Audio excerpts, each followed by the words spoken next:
గెలుపు మెజారిటీ ఎవరిదని కాదు, కానీ సరైన వ్యక్తికి సరైన గెలుపు వచ్చినప్పుడు అది ఎంత ఆనందంగా ఉంటుందో నాకు పల్లా శ్రీనివాస్ గారిని చూస్తే అనిపిస్తుంది. ఆయన గెలుపు నాకు నిజంగా చాలా ఆనందాన్ని ఇచ్చింది. అంత భారీ మెజారిటీ. ఈ 100 రోజులు పూర్తి చేసుకున్నామంటే ఇది సరిగ్గా మీరు నన్ను గౌరవ ముఖ్యమంత్రి చంద్రబాబు గారిని ఆ రోజున ఆయన ప్రతిపక్ష నాయకులుగా ఉన్నప్పుడు ఆయన్ని ఇబ్బంది పెట్టి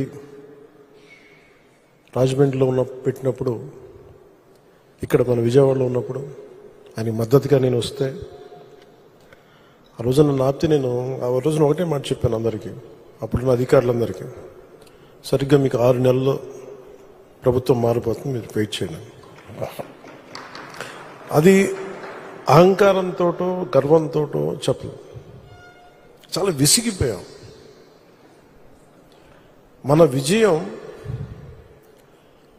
ఇదే కూతవేట దూరంలోని ఇప్పటం గ్రామంలో జనసేన సభ పెట్టి వైసీపీ వ్యతిరేక ఓటుని చీలనివ్వం అని ఒక ప్రతిపాదన చేసినప్పుడు దాని వెనక తెలివితేటలు కానీ వ్యూహాలు కానీ ఏం లేవు. ఒకటే ఒక లక్షణం ఏంటంటే లోపల గుండెల్లో రాష్ట్రం బాగుండాలి, విభజన దగ్గర నుంచి నలిగిపోతా వచ్చాం, బాగుండాలని ఒక్క బలీయమైన కోరిక తప్ప ఇంకేం లేదు దాని వెనక. కానీ అది సాధించడానికి ఎన్ని అవరోధాలు ఎదుర్కొన్నాం, అసలు జరుగుద్దా లేదా, ఒప్పించగలమా లేదా, ఎన్ని పడి పడి పడి కింద పడి మీద పడి ఈ రోజున ఇక్కడ గెలిచిన గౌరవ సభ్యులందరూ ఎంపీలు కానీ ఎమ్మెల్యేలు కానీ అద్భుతమైన మెజారిటీతో గెలిచారంటే వైసీపీ వ్యతిరేక ఓటును చీలనివ్వకూడదని ఒక్క ఆకాంక్ష, ఒక్క బలమైన నమ్మకం, చంద్రబాబు గారి నాయకత్వం, సమర్థత, ఈ దేశాన్ని 3వసారి ప్రధానమంత్రిగా పగ్గాలు చేపట్టి ముందుకు తీసుకెళ్తున్న నరేంద్ర మోదీ గారి నాయకత్వాన, ఆయన దిశానిర్దేశంతో, పురంధేశ్వరి గారి నాయకత్వంతో, తెలుగుదేశం నాయకులని చాలాసార్లు చెప్పాను, వాళ్ళందరి సమిష్టి కృషితోటి ఒక అద్భుతమైన విజయాన్ని సాధించాం. నాకు చాలాసార్లు అనిపించేది, ప్రతిసారి ఏం చెప్పాను, రోడ్ల మీదకి వెళ్తున్నప్పుడు మీరు గెలవరండి, ఇప్పుడున్న వైసీపీ గెలుస్తుంది, మీరు గెలవరు. ప్రతిరోజు బయట వాళ్ళు ఎవరు చెప్పేవాళ్ళు, మనతో పాటు పక్కన ఉండేవాళ్ళు చెప్పేవాళ్ళు మాట.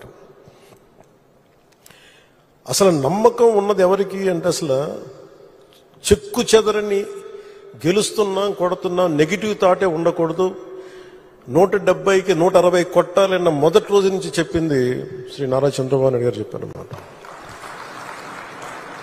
మనం అనుకుంటున్నాం, చేస్తున్నాం, చాలా జాగ్రత్తగా ఉంటారు, వ్యూహాలు ఉంటాయి, అన్నీ ఉంటాయి. కానీ ఎక్కడా కూడా ఆయన దగ్గర నుంచి నేను నేర్చుకుంది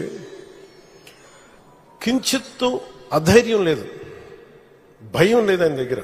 అంటే ఆయనకున్న అపారమైన అనుభవం నేను ప్రత్యక్షంగా చూశాను, జాతీయ స్థాయిలో చూశాను, ఆయన రాజమండ్రిలో ఉన్నప్పుడు చూశాను. అసలు ఈయనకి నేను ఒకటే అనుకున్నాను లోపల కొంచెం, అంటే ఈయనకి ఏమి జరిగినా అసలు భయం అనేది ఏ క్వశ్చన్ లేదు ఈయనకి, అంటే ధైర్యం తప్ప. నాకు చాలా చాలా ఆనందం వేసింది. అంటే ఒక వ్యక్తి ఎన్ని ఒడిదుడుకులు ఎదుర్కొన్నా, నిస్సత్తువతో అయిపోయినా, కుటుంబ సభ్యుల్ని కించపరిచినా, ఎన్ని రకాలుగా ఎన్ని అవమానాలకు గురి చేసినా, క్యాబినెట్లో తీసుకున్న నిర్ణయాలకి ఆయన్ని బలి చేసి ఆయన లోపల పెట్టి ఎవరో అధికారులు చేసిన దానిపైన చిలవలు పలువులు కల్పించి ఆయన్ని పెట్టి ఆయన ఇబ్బంది పెడితే ఆ రోజు నేను కలిసినప్పుడు అనిపించింది అసలు ఆయన గుండెల్లో చెక్కు చెదరలేదు ఆయనకి. ఆయన ఒకటే ఒక మాట అన్నారు, this is way of life, politics ఇది ఇట్లాగే ఉంటుంది, మనం భరిస్తాం ముందుకెళ్ళడం. నాకు అనిపించింది నేను ఆయన అలాంటి వ్యక్తి పక్కన ఉండి అడ్మినిస్ట్రేషన్ ఒకటి నేర్చుకోవడం, కష్ట సమయంలో అసలు ఎలా ఆయన్ని చూసి నేర్చుకోవాలి. ఒడిదుడుకులు, పొలిటికల్ ప్రాసెస్ ఒడిదుడుకులు ఉంటుంది, వ్యక్తిగతమైన దాడుల దగ్గర నుంచి కుటుంబ పరంగా అన్ని రకాలుగా. కానీ అట్లా తట్టుకొని అసలు ఎవరన్నా ఊహించలేం కదా. ఒక 53 రోజులు ఆయన్ని పెట్టి అలా ఉంచితే నన్ను షూటింగ్లు చేయమంటే నేను చేయలేకపోయావాడిని,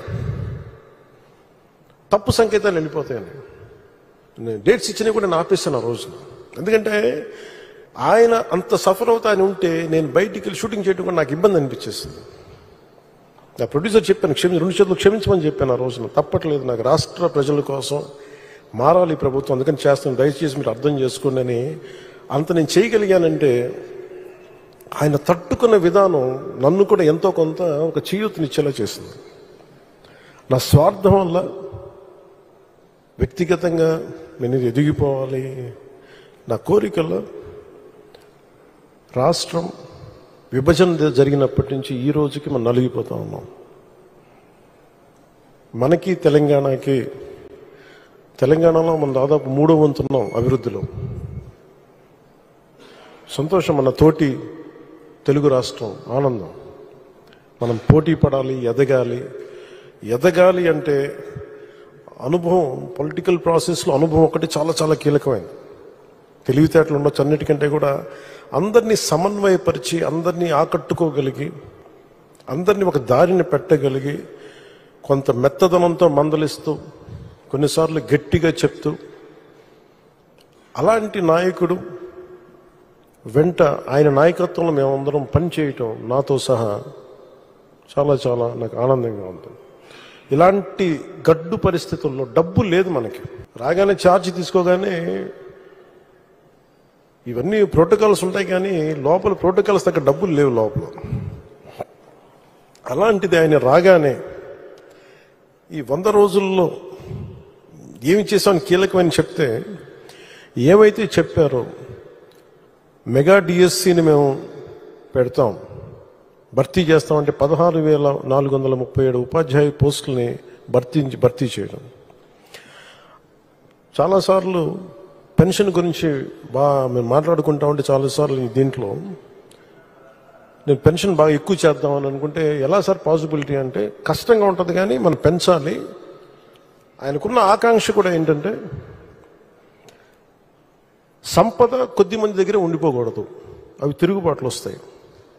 ఈ రోజున ఆయన నాయకత్వంలో ఈరోజు పొద్దున క్యాబినెట్ మీటింగ్లో మాట్లాడుకున్నప్పుడు కూడా ఎంటర్ప్రెన్యూర్షిప్కి ఒక 100 కోట్లు మూలధనం ఒక కార్పొరేషన్లో పెడితే, మన చిన్నపాటి పరిశ్రమలకి, ఔత్సాహికులకి, పారిశ్రామికవేత్తలకి అండగా ఉండటానికి ఒక 100 కోట్లు మూలధనం పెడితే దాన్ని 5,000 కోట్ల వరకు తీసుకురావచ్చు.